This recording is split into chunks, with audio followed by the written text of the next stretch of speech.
So, ayan.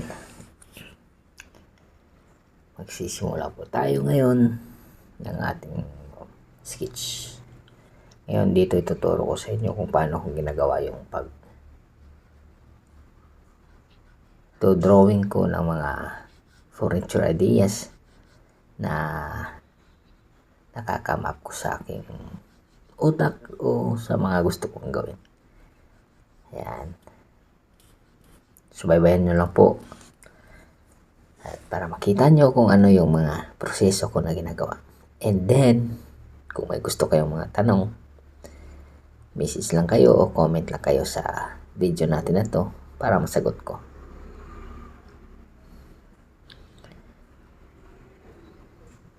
Hindi naman siya perfecto, pero ito yung palagi kong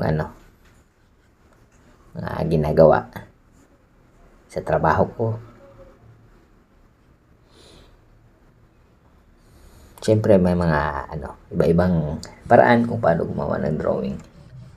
Lalong-lalo na sa paggawa ng mga furnitures. Sa pag-drawing ng mga furnitures. And ang process ko na ginagawa ngayon is isa sa mga proseso kung paano gumawa ng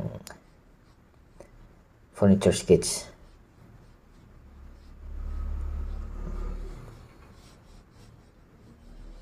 Yan, kung makikita nyo, gumawa ko ng mga bilog at saka ellipse para matansya ko yung scale ng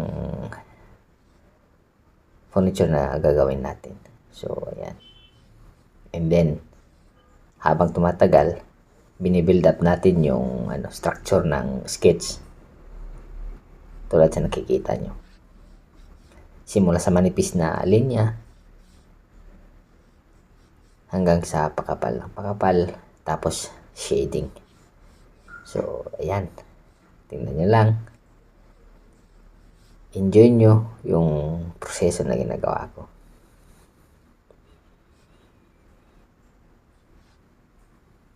Siyempre, iba-ibang designer, iba-ibang artist, iba-ibang paraan ng paggawa. So, kung may mga nakikita kayong mali, pasensya na po. Hindi tayo perfecto.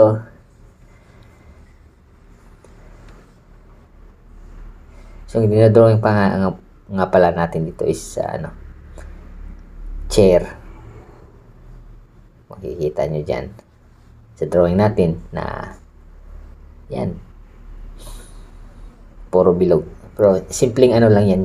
Yung drawing natin ngayon kasi nga gusto ko lang ipakita kung ano yung paraan ng pagdodrawing natin.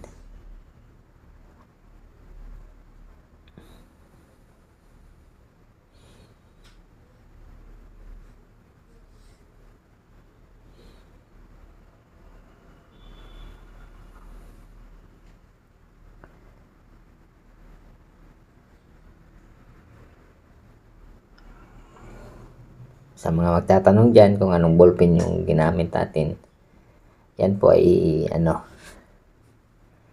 Bic na ballpoint pen. Mas gusto ko siya kumpara sa ibang mga ballpens na nagamit ko kasi nga mas pulido yung output niya at saka hindi nasisira yung linya. Kasi minsan yung mga na-try ko na ibang brand, minsan nangangalahati pa lang yung ink niya na ginagamit, ay ayaw nang lumabas ng tinta. Kaya itong Bic ngayon na ginagamit ko is talagang nauubos yung tinta niya. So maganda siyang gamitin, matipid, medyo may kamahalan pero worth it naman. So yan po ang ating drawing. Siguro sa mga susunod maggagawa pa tayo ng iba pang drawings. Pagpapatuloy natin yung ginagawa natin para magkaroon kayo ng mga idea at sa mga gustong matuto kung paano mag-drawing ng furnitures, magkakaroon kayo ng guide na pwede nyo gamitin sa technique na gusto nyo gawin.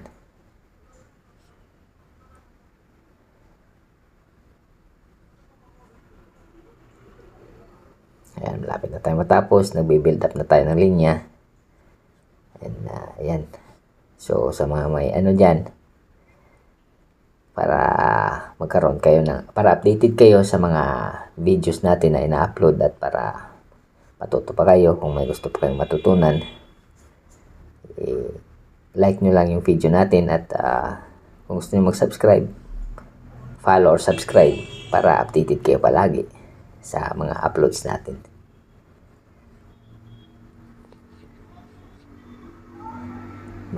Maraming salamat and God bless.